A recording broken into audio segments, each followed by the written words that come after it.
as igrejas da Ásia, as 7 igrejas da Ásia. Então, hoje nós vamos falar da segunda igreja, a igreja de Esmirna. Pegue sua Bíblia e vamos lá. Glória a Deus. Bendito é o nome do Senhor para todos sempre. Quem veio aqui para ser alimentado da palavra de Deus? Procure aí no último livro da Bíblia.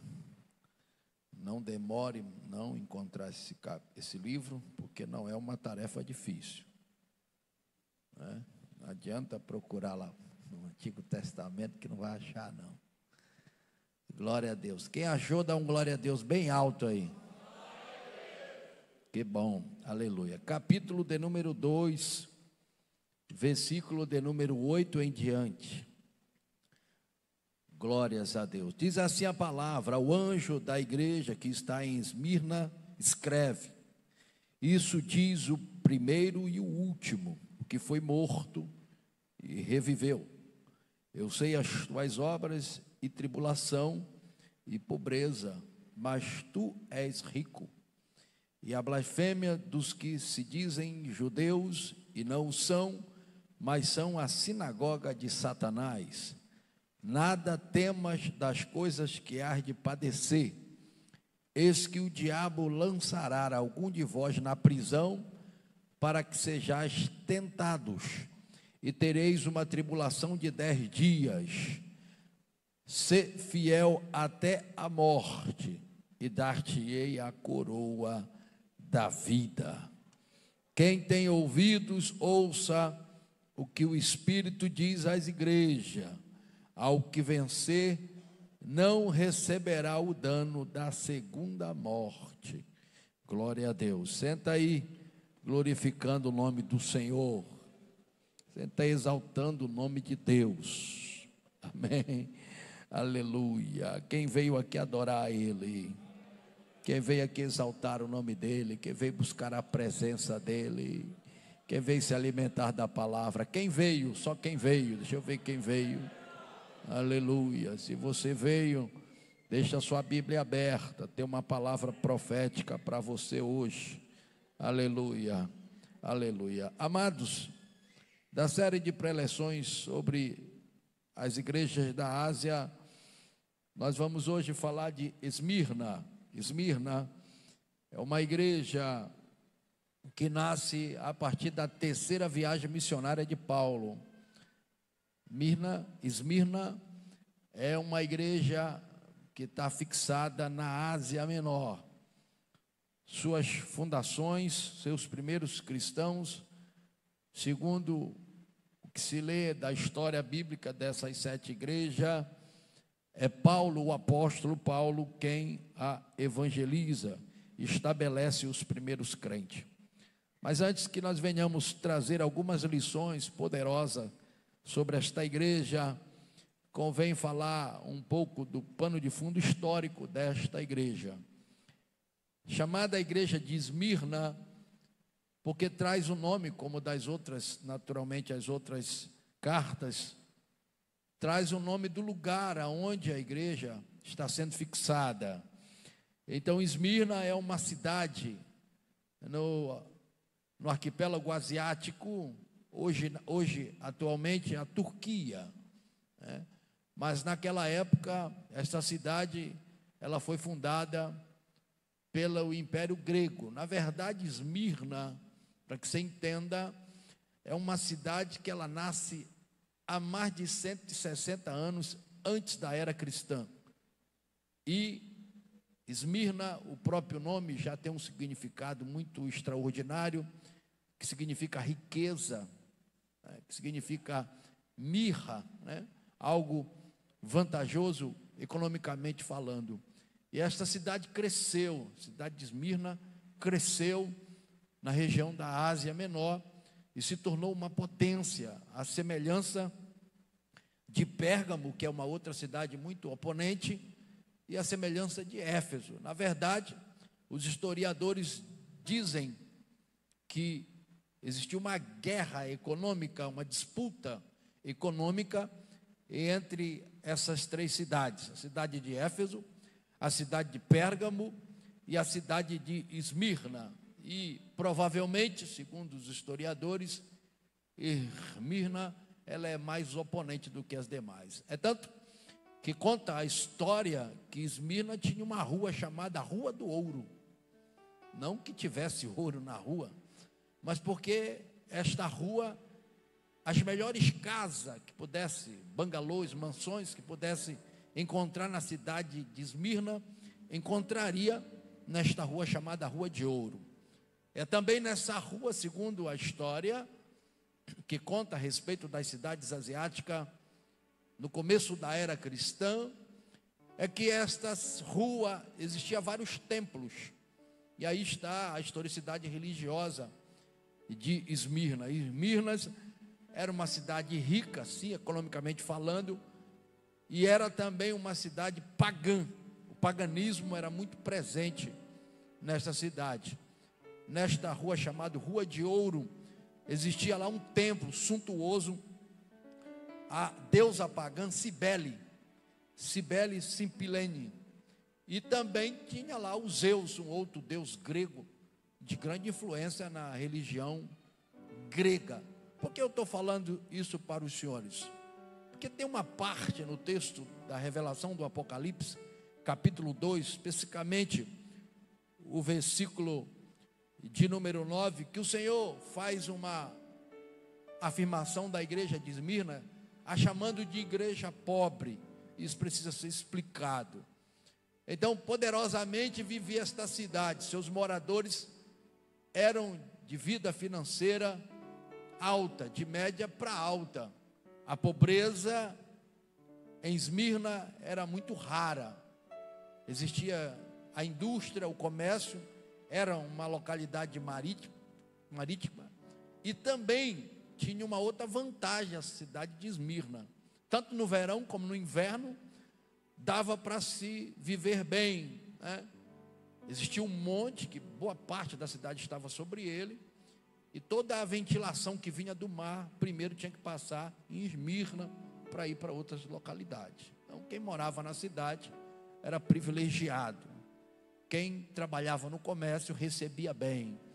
Quem trabalhava nas casas de comércio, ou no poder, no governo, na época o Império Romano, vivia bem. A Rua de Ouro tinha tanto tempo que tinha um templo erguido ao imperador. O imperador romano tinha um templo lá erguido para ele. Na verdade, o imperador queria que os moradores, e isso conquistou, que os moradores de Esmirna o considerassem como Deus. E no meio desse turbilhão, dessas adversidades que acabo de contar aos senhores, Deus estabeleceu uma igreja. Colocou uns crentes lá, com uma diferença muito grande na terra. Convém também dizer outra coisa sobre Esmirna. Esmirna era uma comunidade, uma cidade de população majoritariamente grega. Foram os gregos que estabeleceram a maioria da cidade na região da Ásia nessa época. Mas lá existia muitos judeus. Existia uma predominância de judeus em Esmirna. E eles fizeram também sinagogas. Os judeus estabeleceram sinagogas e ali expandiram o judaísmo. E no meio desse universo do paganismo, junto com o judaísmo, Deus estabeleceu a sua igreja lá. E a igreja se tornou conhecida e notória em Esmirna.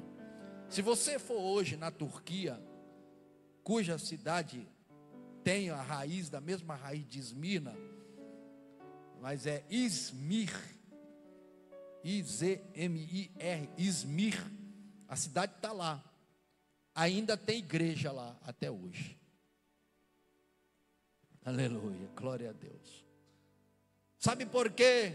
Em meio a uma população extremamente rica, sabe por quê? Em meio a uma população extremamente pagã, sabe por quê? Em meio a uma população cujo judaísmo floresceu, apesar de não ser região judaica e sim grega, uma cidade de uma vida imoral também muito elevada, a igreja prevaleceu, A igreja não desvaneceu, a igreja não morreu com o passar dos séculos, porque a igreja de Esmirna tinha uma característica. Se você fizer análise das 7 igrejas da Ásia, preste atenção nisso, a igreja de Esmirna, ela não recebe nenhum tipo de crítica. Ela recebe elogios. E uma das características da igreja de Esmirna é porque era uma igreja fiel. Aleluia. Glórias a Deus. E aí já vai uma aplicação pessoal para a sua vida, você que é a igreja de Cristo na terra.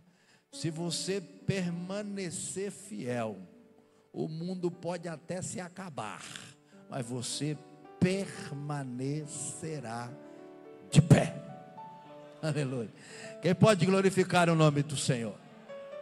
Pode vir uma tempestade, pode vir um problema, pode vir um sofrimento, pode vir uma pandemia, pode vir adversidade econômica, adversidade social, adversidade política, pode se levantar o mundo inteiro contra você, mas se você permanecer fiel, o Senhor pelejará por você e lhe dará vitória. Aleluia. É por isso que a máxima para a igreja de Esmirna é: ser fiel até a morte. Aleluia. Essa expressão, ser fiel até a morte, versículo de número 10, a parte D do versículo, a última parte, digamos assim, versículo 10 do capítulo 2 de Apocalipse: ser fiel até a morte e dar-te-ei a coroa da vida. Primeiro está se dizendo o seguinte, que não é uma exortação para que a igreja seja fiel, não, porque ela já é fiel. O que João recebe para dizer ao anjo da igreja em Esmirna é que ela permaneça fiel até a morte, que ela não poderia ser fiel até a uma fase qualquer da vida, mas que fosse até a morte, porque fiel ela já era. A igreja de Esmirna já era fiel. É que aqui João escreve e diz assim: ser fiel até a morte. E por fim, a terceira coisa que se entende nesse texto, que tem um galardão para quem é fiel, tem coroa. Aleluia, glória a Deus, amém.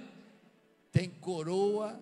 Não é de prata, não é de ouro, não é de bronze, não é de madeira, não é de escarlate, não é de nenhum tipo de material, ainda que seja de alto ou de pequeno valor. É coroa nem de morte, é coroa da vida. Aleluia. Amém, amados? Quem quer se alimentar desta palavra? A primeira verdade que a gente pode tirar desta igreja é a forma como Deus se apresenta para ela. É interessante como Deus se apresenta para uma igreja fiel. Pastor Pedro Júnior, quando Deus se apresenta para quem é infiel, é de um jeito, mas quando Deus se apresenta para quem é fiel, é diferente. Quando Deus se apresenta para quem vive uma vida dissoluta, de falha, de transgressões, Deus se manifesta de um jeito. Às vezes Deus se manifesta irado. Às vezes Deus se manifesta, Ele prolonga, Ele deixa para se manifestar lá na frente. Às vezes Deus se manifesta logo. Deus se manifesta logo. Ele não dá a volta no toco, ele sobe no toco e faz. Pô. Mas para Esmirna, olha como é que ele se apresenta. Versículo de número 8, diz assim: ao anjo da igreja que está em Esmirna, escreve: isto diz o primeiro e o último, que foi morto e reviveu. Primeiramente, o que a gente aprende aqui, amados irmãos, é que Deus se manifesta de forma que a gente chama na teologia da teontologia de Deus. O que é isso? é a maneira como ele age no mundo. Ele age como o começo de tudo e o fim de tudo. Se você for fazer análise com outras cartas, você não encontra ele se apresentando desta maneira, a não ser com Esmirna, o primeiro e o último. E essa expressão, quando ele diz que ele é o primeiro e o último, o aspecto ou o proceder que se entende disto é que qualquer situação, qualquer circunstância, qualquer momento, qualquer adversidade, qualquer problema, ou seja, qualquer parâmetro de vida, para quem é fiel, o Senhor sempre será o primeiro. E por fim, ele sempre será o último. Ou seja, em outra definição ou em outro entendimento, sempre ele terá a primeira palavra para quem é fiel, e sempre ele terá a última palavra para quem é fiel. Em outros termos, ele sempre terá a primeira ação para quem é fiel, ele sempre terá a última ação sempre será a dele para quem é fiel. Aleluia. A lição que a gente pode extrair é que tudo começa em Deus e tudo vai terminar em Deus para quem é fiel. Você pode fazer um favor para mim? Gentilmente, chega com o irmão que está do seu lado, olha assim para ele e diz: se você for fiel, tudo começa nele e tudo termina nele. Aleluia. Tudo começa nele e tudo termina nele. Aleluia. Glória a Deus. Por quê, pastor? Porque observe bem, Esmirna tem um atributo que é dele. Entre vários atributos de Deus, tem um, que ele é fiel. Aí a igreja tem a mesma atribuição que ele tem. Aí ele diz para a igreja: tudo começa em mim, tudo termina em mim. Vamos para frente, vamos caminhando. Aleluia. É bom viver desse jeito, é ou não é? Ele levanta cedo, ele já está de pé. Você dá um passo, ele já deu 2. Você abre a boca para falar, ele já disse o que vai acontecer. Você vai orar, ele já sabe o que tu queres. Aleluia. Você pensa em pedir, já está na hora de agradecer, porque ele já está fazendo, ele já está providenciando. Você está entendendo isso?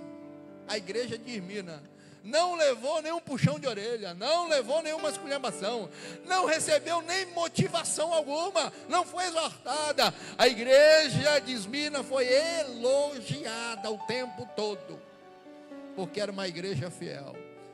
Se nós permanecermos fiel, tudo começará nele e tudo terminará nele, na nossa vida, no nosso casamento, nos nossos filhos, na nossa esposa, no nosso esposo, no nosso ministério, e tudo aquilo que a gente colocar a mão, onde a gente ficar o pé, aonde a gente pensar que possa ir, ele já estará lá antes conosco, porque ele é assim, o último e o primeiro. Aleluia, aleluia, aleluia, glória a Deus. Aí tem uma outra particularidade nesse texto, que é: eu fui morto e revi. Foi morto e reviveu. Ou seja, o Senhor está dizendo: eu fui morto e revivi. Qualquer um outro Deus que se encarnou, ou que se fez carne, ou que de carne se fez Deus, ele viveu, ele morreu, mas não reviveu. Aleluia. Qualquer um outro Deus, preste atenção nisso, qualquer um outro Deus que se encarnou, ou que se fez carne, ou que era carne e se fez Deus, que morreu, não ressuscitou. Mas o Deus da igreja de Esmirna, ele era Deus, se fez carne, habitou entre nós, vimos a sua glória, morreu e ressuscitou. Aleluia. Quem conhece ele? Quem veio adorar ele aqui? Ele está vivo. Está vivo. Ele morreu, Por exemplo, um dos símbolos do cristianismo é a cruz. Um dos símbolos do cristianismo é a cruz. Fizeram idolatria para a cruz, né? Colocam a cruz, por exemplo, pendurada em templos. Colocam a cruz, por exemplo, lá no cemitério, né? Nas catacumbas. Tudo bem, tem os motivos e tem as razões. Mas, assim como o peixe é símbolo do cristianismo, só que a cruz, para o cristianismo, Jesus não está pendurado no madeiro. A cruz está vazia. Aleluia, aleluia. Por quê, pastor? Porque ele morre na cruz, é calvário, é madeiro, é prego, é fixação do corpo sobre o madeiro. Mas na sexta-feira, José de Arimateia, o senador, discípulo de Jesus, chega com Herodes: me dá o corpo do meu rei e do meu senhor. Sepulta-o na sexta-feira mesmo, e domingo de manhã está tanto o madeiro vazio como o túmulo vazio, porque Jesus ressuscitou. Aleluia. Quem pode adorar? Quem pode adorar ele? Irmina sabia disso. Tudo começava nele, tudo terminava nele. E o Deus que ela servia não tinha um templo suntuoso na rua chamada Rua de Ouro. O templo de Esmirna não foi construído na Rua de Ouro. Foi de Zeus, foi do imperador e outros deuses, de Apolo e outros deuses que surgiram, os deuses gregos. Por quê, pastor? Porque a igreja de Esmirna não tinha condições financeiras para ter um templo suntuoso. Mas mesmo assim o Senhor disse para ela: tu é rica, aleluia, porque o Deus que tu serve, ele morre, mas ressuscita, aleluia, aleluia. Eu estou sentindo a presença dele. Aleluia, glória a Deus. Que maravilha. E que lições nós podemos tirar? A primeira, que se formos fiel, ele estará sempre conosco. Segunda, que tudo começa em Deus e tudo termina em Deus. Aleluia. Até o sofrimento, pastor, até o sofrimento. Amém? Glória a Deus. Aleluia. Então vamos lá. O anjo da igreja que está em Mirna escreve: isso diz o primeiro e o último, o que foi morto e reviveu. Versículo 9 diz assim: eu sei as tuas obras. O Senhor conhecia as obras da igreja. As obras da igreja eram boas, eram perfeitas. Por quê? Porque ele não faz nenhuma objeção. Ele não precisa dizer: olha, você faz tal coisa. Como, por exemplo, a igreja de Éfeso. Quando a igreja de Éfeso, o Senhor fala para ela, ele diz assim: tu deixaste o primeiro amor. As tuas obras hoje não são como tu as realizavas lá atrás. Ei, crente de Éfeso, você deixou o primeiro, você tem que voltar ao primeiro amor. Para as minas não. O Senhor diz assim: eu conheço as tuas obras. Aleluia, aleluia. Não é ofensa, não é acusação, é elogio. O Senhor conhece o que você faz?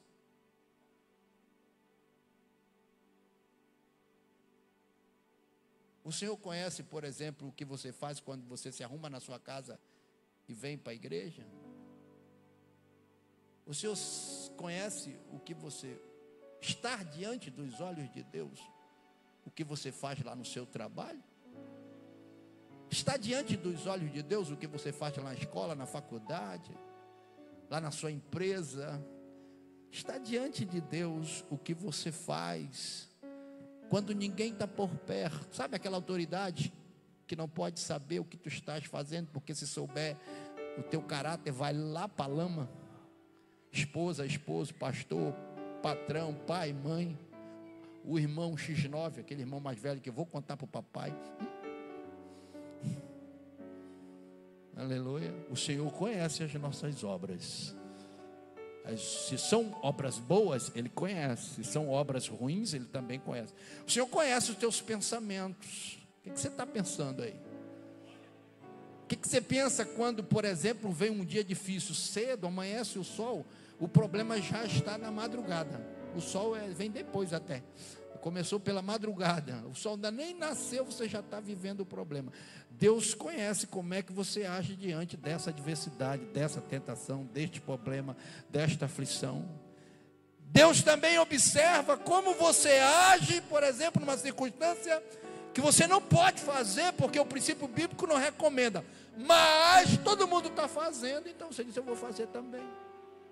Deus sabe essas obras, mas também Deus sabe as tuas orações pelos missionários. Jesus também sabe as tuas obras, pelo cuidado, pelo zelo que tu tem pelo novo convertido, em discipular ele, em incluir ele, em ajudar ele não sair da igreja, não se desviar do caminho do Senhor.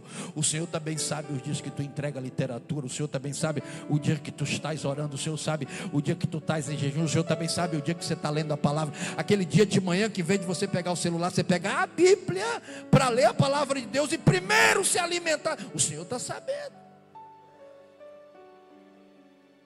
Aleluia. Amém? O Senhor está sabendo, naquele dia que tu pega a Bíblia: eu vou estudar aqui, eu vou estudar, porque hoje eu vou pregar, amanhã eu vou pregar, da semana que vem eu vou pregar, então eu já vou estudar. Você que é professor de escola dominical, se você pega a sua lição durante a semana, o Senhor está sabendo, mas se você pega só sábado à noite,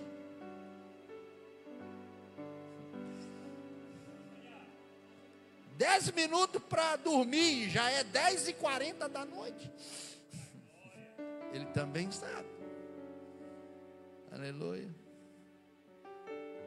Aí o Senhor disse para Esmira: eu conheço as tuas obras. E ponto final. Se o Senhor sabe o que a gente está fazendo, pode se levantar milhões dizendo aquilo que a gente não está fazendo vai cair por terra, porque o que nós estamos fazendo, Deus está vendo, e o que os homens estão dizendo não é aquilo que nós estamos fazendo, o Senhor também estará vendo.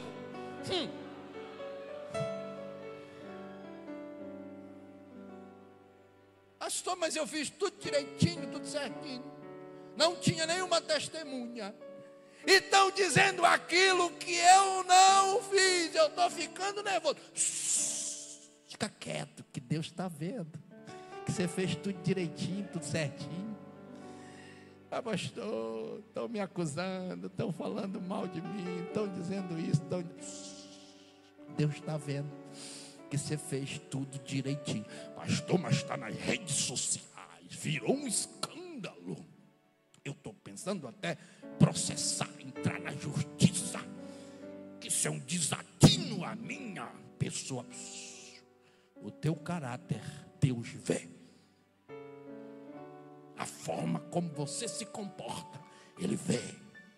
A forma como você age, suas ações, Ele vê tudo.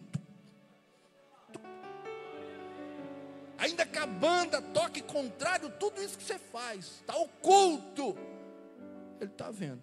Tem um negócio interessante que eu vi essa semana na Bíblia.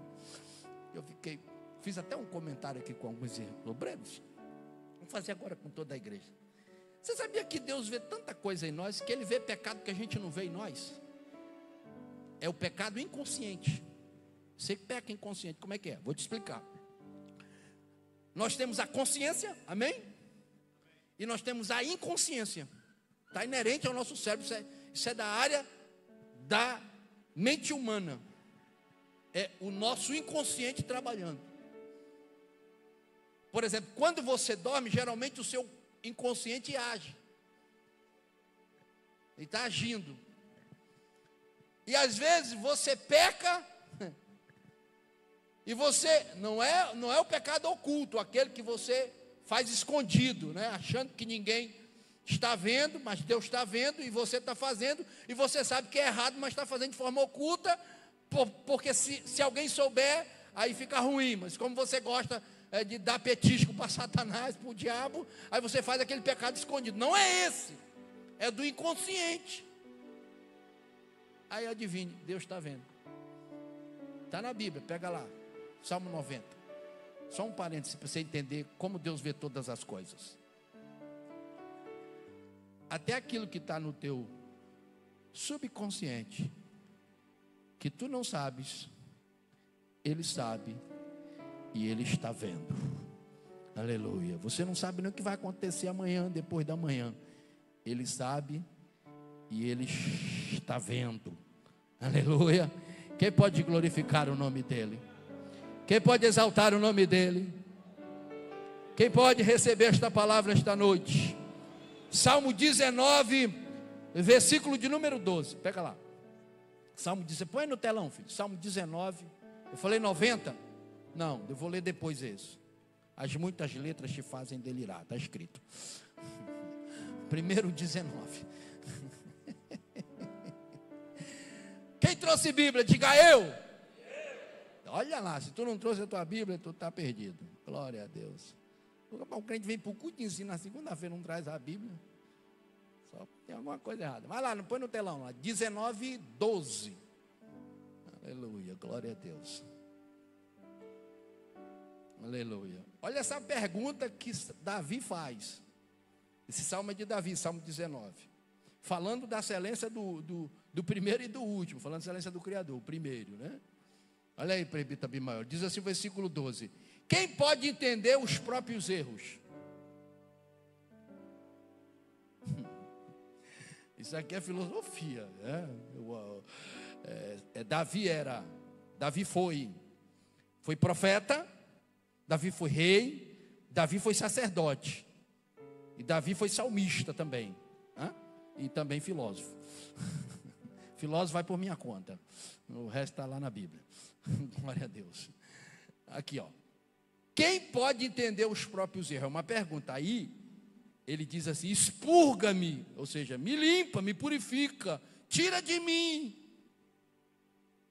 expurga-me tu dos que me são oculto. Ou seja, dos que me são oculto, não é aquele pecado, Helenildo e Liverson, que eu estou fazendo, mas eu estou fazendo aqui escondido, mas eu sei que eu estou fazendo errado, mas os outros não estão vendo. Esse oculto é o que eu não sei, e ele sabe. Esse Deus é demais. Pense num Deus bom das coisas, amém?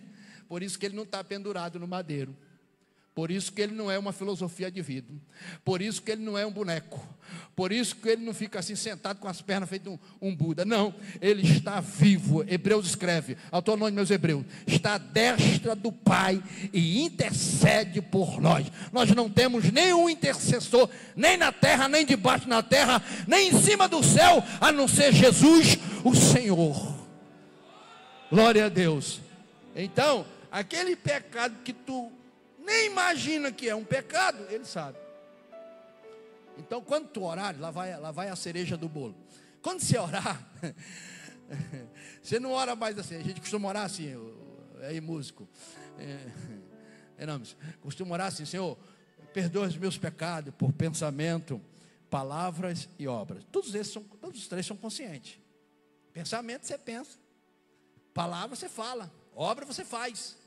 Você vai orar assim: Senhor, perdoa os meus pecados inconscientes, os de pensamento, os de palavra e os de obra. Aleluia. Vem cá, você não quer ser fiel? Você não quer ser Esmirna? Quer ou não quer? Você não quer um Deus que quando você dá um passo, Ele já deu dois em teu favor? Você não quer um Deus que quando você abre a boca para pedir, Ele já sabe o que tu quer, tu já precisa já agradecer porque já veio? Então ore: Senhor, se caso no meu subconsciente eu pratico alguma blasfêmia contra Ti, eu te entristeço, eu causo um dano ao Espírito Santo, eu prevarico contra a Tua igreja, contra o Teu povo, contra os Teus mandamentos, expurga-me, limpa-me, purifica-me, porque eu quero permanecer fiel. Quem se alimenta disso? Quem se alimenta desta palavra? Aí vamos para Salmo 90. Aí sim, Salmo 90. Glória a Deus. Versículo de número 5. Aleluia. Aleluia. Versículo 5? Não, versículo 8. Aleluia. Versículo 8. 98 de Salmo. Colocou aí no telão? Diante de Ti puseste as nossas iniquidades, os nossos pecados ocultos, à luz do Teu rosto. Aleluia. Glórias a Deus. Amém. Amém. Quem pode glorificar o nome do Senhor? Então voltemos lá à igreja de Esmirna, nessa contextualização aí dos textos sagrados que agora estamos lendo. O versículo subsequente diz assim: eu sei as tuas obras e tribulação. Olha lá, a igreja fiel A igreja que eu conheço as obras é uma igreja que experimenta a tribulação. Ah, pastor, eu pensei que se eu fosse fiel, eu não ia experimentar tribulações. Quem te disse? Ora, não tem jeito, papai. Esse é o nosso cristão. Ah, pastor, eu pensei que se eu fosse fiel, o Senhor dá um passo na frente, ia me livrar de todas as tribulações. Pois é, essa tua teologia está furada. Esse curso de teologia que tu pegou não funciona. Esse pregador que te ensinou essa heresia, esse coach, que tem uns coach agora, não é nem mais pregador, é coach. Esse coach leu a Bíblia de cabeça para baixo. Jesus escreveu assim e disse assim, categoricamente para o discípulo: no mundo tereis aflições, e botou no plural. Aflições. Mas em seguida ele deu um ânimo assim: mas tem de bom ânimo, eu venci o mundo. Ora, se ele é o primeiro e ele é o último, ele está na frente, eu vou vencer as tribulações. Levante a mão direita bem para o alto, deixa eu ver se você tem coragem. Diga assim: eu gosto. Ah, quero ver se você fala. Eu quero ver se você fala. Ah, vai, hein, eu vou falar. Essa aqui é forte. Levanta a mão lá para o alto. Diga assim: eu gosto. Ah, diminuiu um pouquinho. Eu gosto de passar tribulações. Eu aí pegou. Eu vou me sentar bem aqui. Sentar bem aqui. Eu vou dizer para você, sentado, se você não consegue experimentar tribulação e dizer: posso todas as coisas naquele que me fortalece, esse seu cristianismo é que nem cadeira de roda, você tem que ser empurrado. Mas se você encara a adversidade, se você encara o problema, se você vê pelo dia difícil, sabendo que o Deus que é o primeiro e o último está com você, permaneça fiel. Deus vai te ajudar e vai te dar vitória para você vencer suas tribulações até que Ele venha.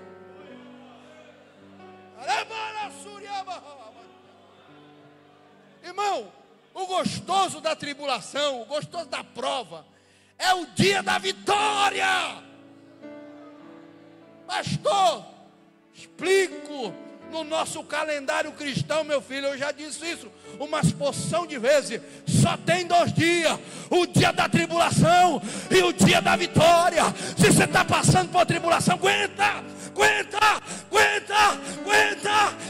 até o dia que chega, chamado dia da vitória. Fica lá, suporta,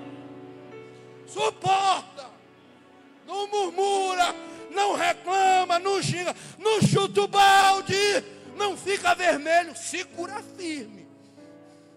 Pastor, está sangrando, deixa sangrar até o olho. Sangra. Mas o Senhor vai dizer: calma, aquieta, porque a partir de agora é por minha conta. Deixa que eu resolvo. Eu sou autoridade do começo ao fim. Eu resolvo as tuas pelejas. Tem mão direita para adorar Ele aí? Tem boca para glorificar Ele aí? Esmirna entendeu isso, deixa eu te explicar. O cristão da igreja de Esmirna, Tito Simei, ele tinha currículo, ele fez escola, ele sabia trabalhar, ele tinha profissão. Ele chegava na empresa: tu é cristão? Não tem emprego para ti. Era desse jeito. Ele que tinha dinheiro para comprar o terreno, é para vender para cristão? Não vende terreno para ele. Ele tinha dinheiro para morar na Rua de Ouro, tinha condições, herdou da família. Se tornou cristão? Não mora. Pode escolher outra rua. Sabe o que os judeus faziam com os cristãos? E eles fizeram. Sabe o que eles faziam com os cristãos? Escuta isso. Sabe o que eles faziam com os cristãos? Eles dividiram o judaísmo. Está na história bíblica da igreja de Esmirna. Eles dividiram o judaísmo. O judaísmo era perfeito quando esses galileus começaram a se andar na região da Galileia, Nazaré e Judeia. Então nós vamos fazer com ele do mesmo jeito que nós fizemos com o Cristo dele. Não deixava os cristãos entrar na sinagoga para pregar. Não, Lá na Judéia Jesus entrava, os discípulos entravam, mas lá em Esmirna não entra, é cristão, não entra na sinagoga. Fica lá de fora. E aí eles faziam 3 coisas com os cristãos. Primeiro, eles diziam assim: do jeito que Cristo morreu, eles devem morrer crucificados. Segundo, eles devem ser queimados. Todo cristão tem que morrer queimado. Terceira coisa que eles diziam: todo cristão precisa morrer comido por animais selvagens. Quem aguenta essa prova aí?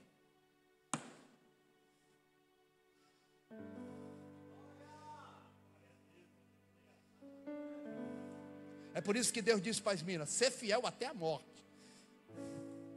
Aí, olha só o que Deus profetiza para a igreja. Capítulo de número 2, versículo número 8, diz assim.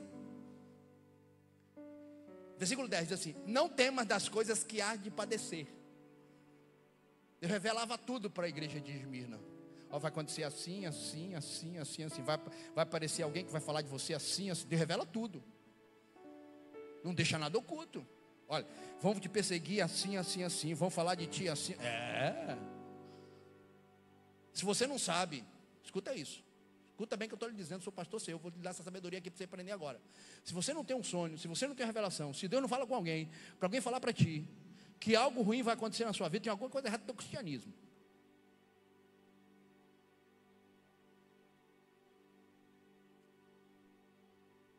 Aleluia. Forte, né? Cadê? Colou a boca no céu da... Não dá nem para dar, mas essa é a verdade.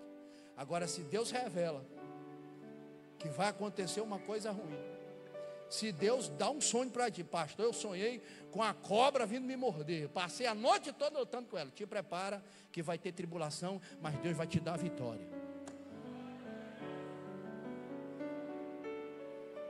Agora, se está sonhando com flor e de manhã aparece uma cobra para te morder, tem alguma coisa errada com esse teu cristianismo e com esse teu sonho maluco. É porque tem sonho e tem revelações, né? Tem revelamentos e tem visagens.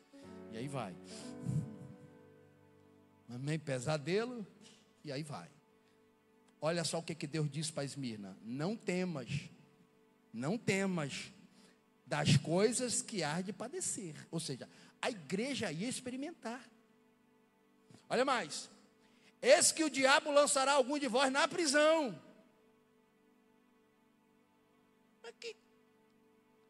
Eu estou aqui lutando, pastor.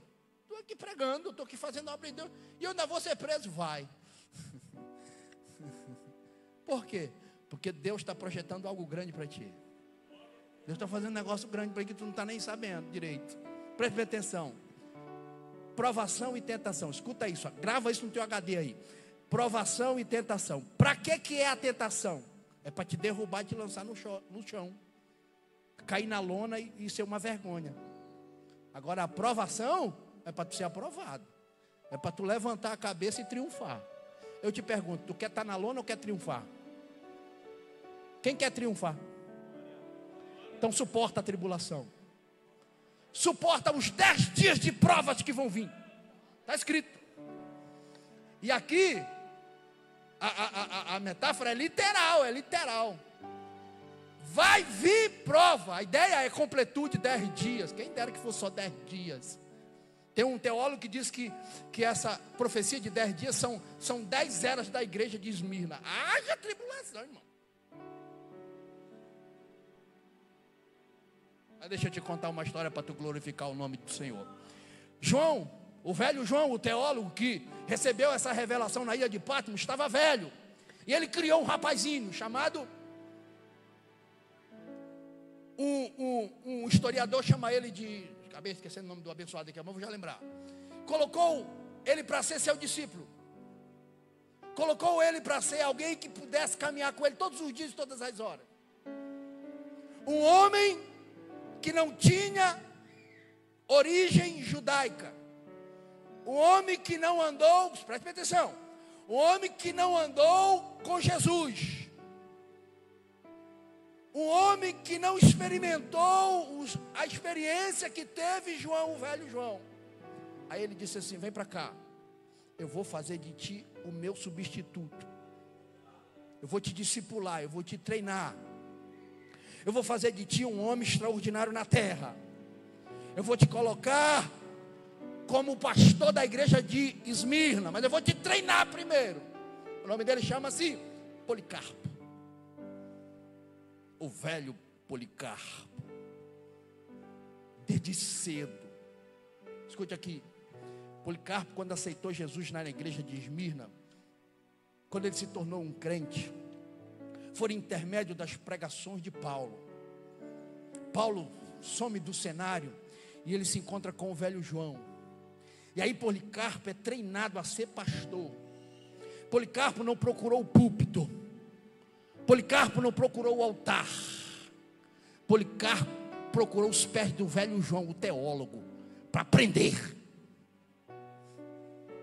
Escuta, Policarpo na primeira semana, no primeiro ano do ministério dele, ele não procurou holofote, não procurou glória para si. Ele simplesmente começou a colocar em prática aquilo que ele aprendeu com o velho João. Seguiu a sua jornada. Dentro da igreja de Esmirna, escute bem, ele não conseguiu fazer templos suntuosos, ele não conseguiu crescer, prosperar economicamente. Os judeus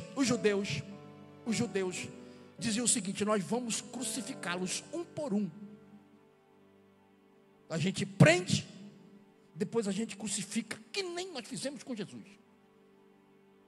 Aí sabe o que aconteceu? Policarpo, pastor da igreja, tinha 86 anos, Irineu. 86 anos. Já estava no final do ministério dele. Tinha feito a sua vida doada a Deus. Prenderam ele. Prenderam o velho homem. Prenderam o substituto do apóstolo João. Prenderam o pastor da igreja de Esmirna. E aí um dia fizeram uma reunião e disseram assim: chama o rapaz lá, vamos conversar com ele.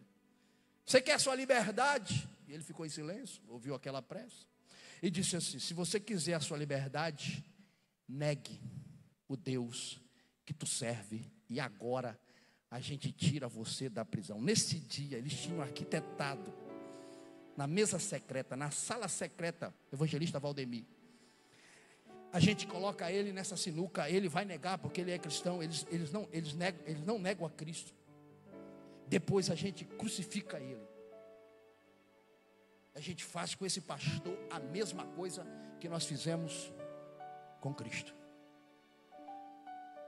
Aí chegaram com o Policarpo e disseram assim: nega o Cristo a qual tu pregas, nega o Cristo a qual tu vive, que nós te tiramos hoje da prisão. Passou-se alguns minutos, e aí vai dizer nada. Policarpo pegou a voz e disse assim: eu sou um homem de 86 anos de idade, eu conheço o meu Senhor, Ele é o meu Rei, eu não vou blasfemar quanto aquele que me salvou. O que está na vontade do vosso coração, pode executar.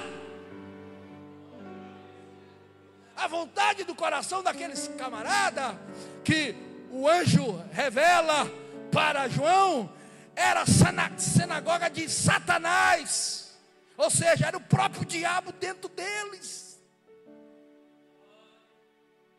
Ele disse: o que está dentro do coração de vocês, a vontade que está dentro de vocês, realize-a. Aí sabe o que eles fizeram? Vem cá, tu tem duas escolhas. Tu escolhe ser comido pelo animal selvagem, ou tu escolhe ser colocado no fogo, ser queimado até tu morrer. Eu penso, isso aqui é uma dedução minha, eu penso que nesse dia Policarpo lembrou da conversa que o velho João teve com ele, dizendo assim: rapaz, tu acredita que esses miseráveis me colocaram num tacho de óleo quente e me largaram lá, me cozinharam até o óleo esfriar e eu saí ileso. Mas sabe por que aconteceu isso, Policarpo? Porque o Deus que me chamou, Ele é fiel. Aí sabe o que a história conta que Policarpo fez? A Bíblia diz, a história conta que ele chega com eles: vem cá, eu vou optar pelo fogo. e deu a última pregação, fez a última pregação, aleluia. Deus te chamou para pregar, aleluia. É no dia da tribulação que tu vai ter que pregar muito, é no dia da adversidade que tu vai ter que pregar muito, é no dia que está difícil, que está escasso, que não tem quem te ajude, que não tem quem coopere contigo, não tem quem te acompanhe, quem te dê a mão, quem te diga, bora, eu estou lá contigo. É nesse dia que Deus vai te usar de uma forma extraordinária. Ninguém está comigo, pastor. Deus estará contigo. Ele é o primeiro e Ele é o último. Está no começo de tudo, estará no final de tudo. Aí ele disse, olha, vem cá, eu vou optar pelo fogo. Porque quando eu for ser queimado neste fogo, um certo período de tempo, essas chamas vão se acabar. E meu corpo será lacerado pelo corpo. Eu não nego o meu rei e nem meu salvador. Mas vocês se preparem. Se preparem que se vocês não aceitarem a Cristo, vocês vão para a segunda morte. E estarão no fogo eterno e arderá eternamente. E lançaram chama sobre Policarpo, e ele foi sepultado em chamas. Mas eu quero lhe dizer que quando nós chegarmos na glória, o corpo glorioso deste profeta de Esmirna estará de pé lá dizendo, eu ganhei a coroa da vida, porque eu fui fiel até a morte.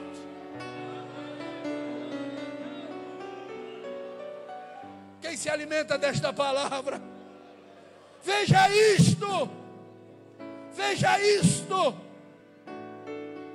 Há quase 2000 anos passados acontecendo essas experiências. Imagine nos nossos dias. Não está passando prova nenhuma, rapaz. Enxuga essa tua lágrima. Larga desse teu mimimi. Bora adorar. Bora fazer a obra de Deus. Te levanta, te mexe. Sai dessa escassez. Sai dessa procrastinação. Larga dessa fé pequena. Está com medo de quê?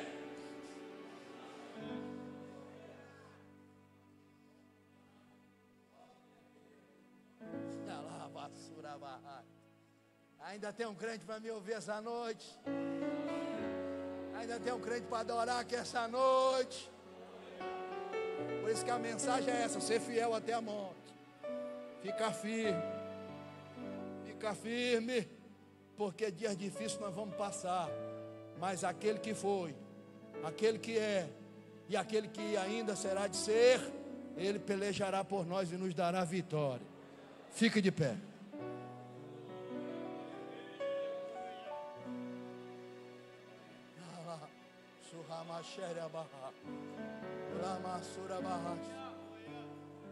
E aí eu encerro.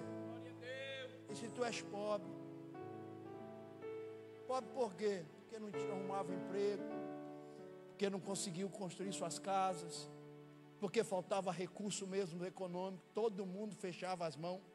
Eles não tinham só problema econômico, eles tinham problemas sociais. Faziam os eventos, eles não eram chamados. Crente não, deixa pra lá. Isso acontece hoje. Às vezes querem negar para nós o que é do poder público e é para todos, mas porque nós somos crentes, querem negar para nós aqui, onde está fincado os nossos pés. Amém? Levante sua cabeça. Você não pode sofrer de escassez daquilo que é reino para a tua vida. Você pode até sofrer de escassez daquilo que é do mundo, como riqueza, bens. Mas uma coisa você tem certeza: você é rico. Você é rico. Só quem é rico aí. Só quem é rico. Tenha certeza disto. Você é rico. Você é rico. Essa riqueza não é material, não é física, ela é espiritual. Riquezas espirituais, o ferrugem vem e não consome, a traça vem, o ladrão vem e não rouba. Bens materiais, me dá um infartozinho, esse negócio que pegou aí, primeira dose, segunda dose, terceira dose, quarta dose, dá um infartozinho, pum, larga tudo, deixa até a patroa novinha, chega o outro e vai gozar a vida. Mas bens espirituais, você fica velho que nem o velho João. Você fica que nem Policarpo, 86 anos, mas cheio de Deus, com vontade de pregar, com vontade de falar de Deus, com vontade de dizer que é fiel.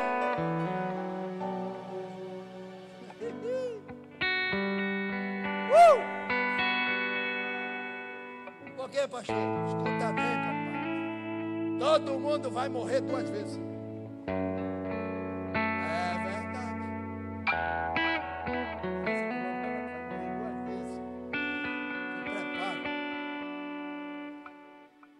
Como é que você escapa dessa? A não ser que você seja arrebatado. A não ser que você seja igreja. A não ser que você faça parte daqueles que tem o nome escrito no livro, senão é 2. 2 caixões, 2 caixões. Olha aqui pra mim. Rapaz, mas a gente não aguenta morrer uma. Quem é que aguenta morrer 2?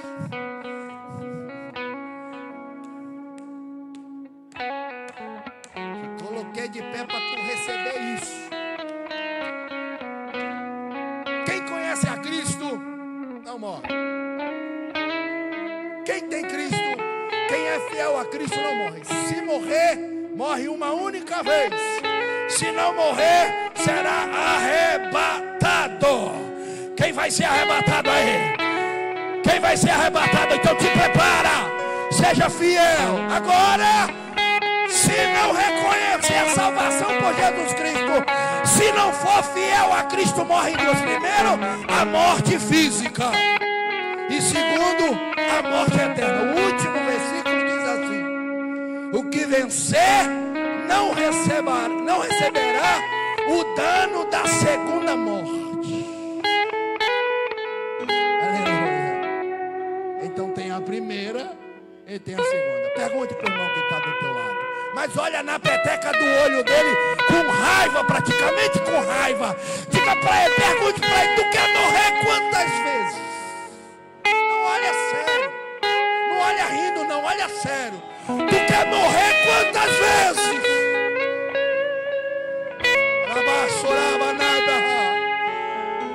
Se você quiser morrer só uma, seja fiel. Diga para ele: seja fiel, seja fiel, seja fiel. Se não escapar da primeira, tu vai ser arrebatado. Aleluia. Olha a sua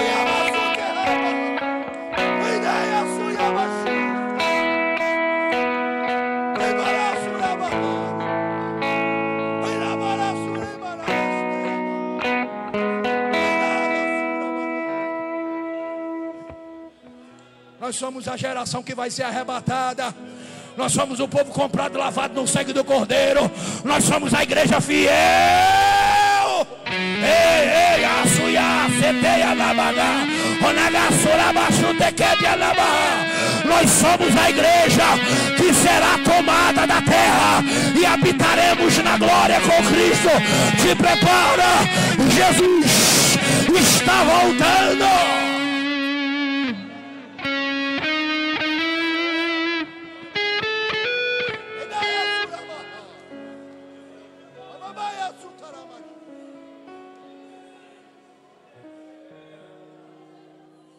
Diga assim: eu sou Esmirna. Diga: eu sou Esmirna.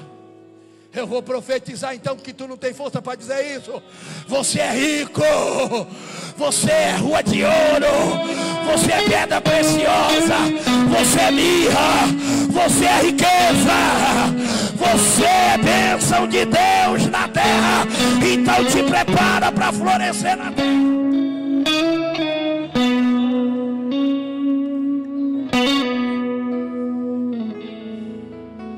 Mas eu não aguento tribulação. Eu leio para você, coloca lá no telão. Segunda carta de Paulo aos Coríntios. E aqui eu oro por você. Capítulo de número 4. E o versículo de número 16 diz assim: por isso não desfalecemos, mas ainda que o nosso homem exterior se corrompa, o interior, contudo, se renova de dia e de dia. poderoso não desfaleça. Ainda que você caia, ainda que você tropece, ainda que você dê um escorregão, te levanta, te renova, te reanima, te fortalece no Senhor que é fiel. Porque se for tentação, não é para você ficar prostrado e nem prostrada. Se for tentação, não é para ficar caído como se fosse um moribundo. Mas se for provação, é para você levantar, é para você triunfar, é para você frutificar, é para você Esmirna. Você é rua de ouro. Não deu aqui na terra, te prepara que vai dar no céu. Não deu hoje, te prepara que vai dar amanhã.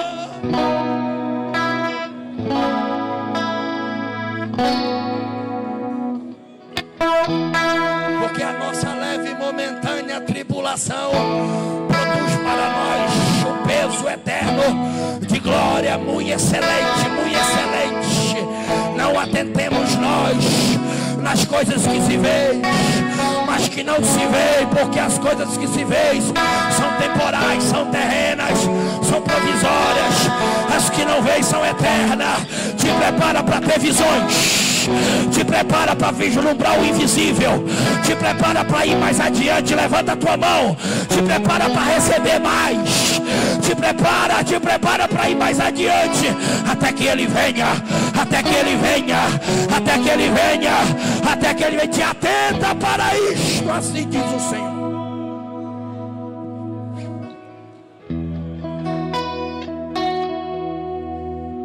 Deixa eu orar por você, deixa eu orar por tua vida, porque tem um vento de imundícia para fazer muitos caírem. Mas a igreja de Esmirna, ela não cai, ela é fiel. Se tu te sente fraco no dia da tua adversidade, a tua força não pode ser pequena. Se tu te sentir fraco no dia da luta, a tua força não deve ser pequena. Se essa palavra falou com você, vem aqui à frente, deixa eu abençoar a sua vida no nome de Jesus. Rápido, sem perda de tempo, sai do seu lugar e venha cá que eu oro por você. Abarassura machete quebianabarras. Glórias a Deus, o Senhor está na casa. Uma sorte veio sobre nós. Ela não é uma obra humana, ela é divina. Uma bênção veio sobre nós. Ela não é bênção humana, ela é bênção divina.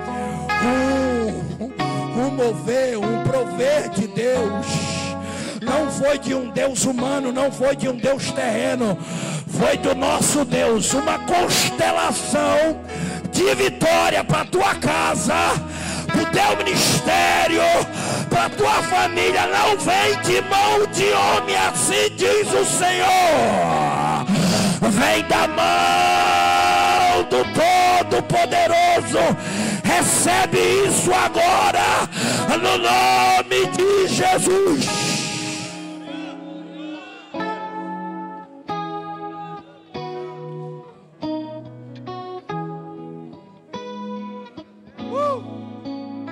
Para que você não caia, que você não pereça, para que você não se desvie, para que você não saia do caminho. Você é Esmirna. Você é Esmirna. Tem gente que vai olhar para a escassez, evangelista William, e vai dizer: eu sou pobre, então eu vou me retirar. Vai perder a bênção. Alguém vai olhar para a escassez e vai dizer: eu vou ficar, porque Ele é fiel. Vai prosperar, vai alavancar uma nova história. Assim diz o Senhor: vai prover uma nova fase, vai estabelecer um novo tempo. A justiça vai vir sobre a casa. A justiça, olha o que Deus está mandando eu falar. A justiça vai vir sobre o ministério. A justiça vai vir sobre a esposa. A justiça vai vir sobre o esposo. A justiça vai vir sobre os filhos e sobre os bens. E o Senhor vai erguer a sua voz, e a voz de Deus vai ecoar. E quando a voz de Deus ecoar, ela vai bradar. E quando a voz de Deus bradar, será feito.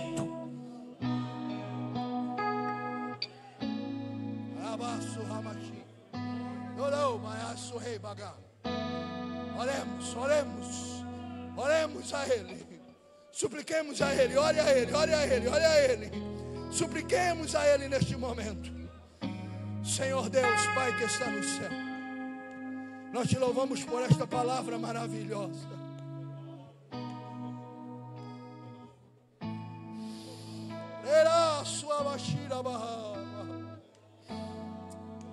Que bênção, Senhor. Pode nos faltar, Senhor, mas a fé não vai faltar.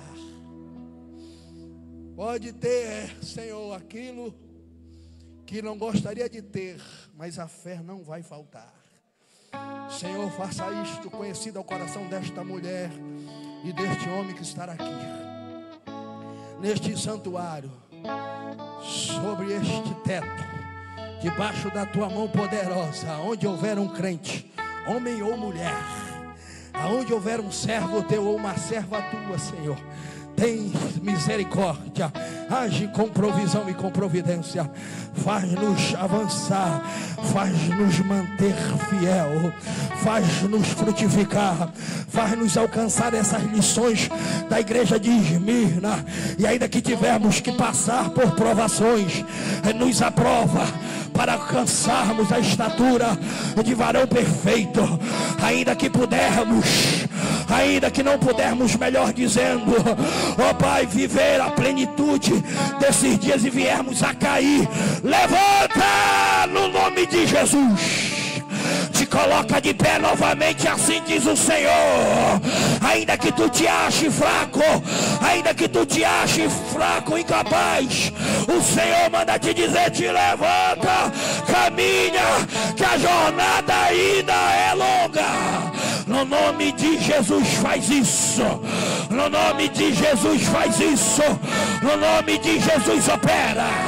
Aonde houver um doente, aonde houver um enfermo, aonde houver um frio, aonde houver um desanimado, haja viva no nome de Jesus. Oh, coisa maravilhosa é sentir a tua presença. Oh, coisa maravilhosa.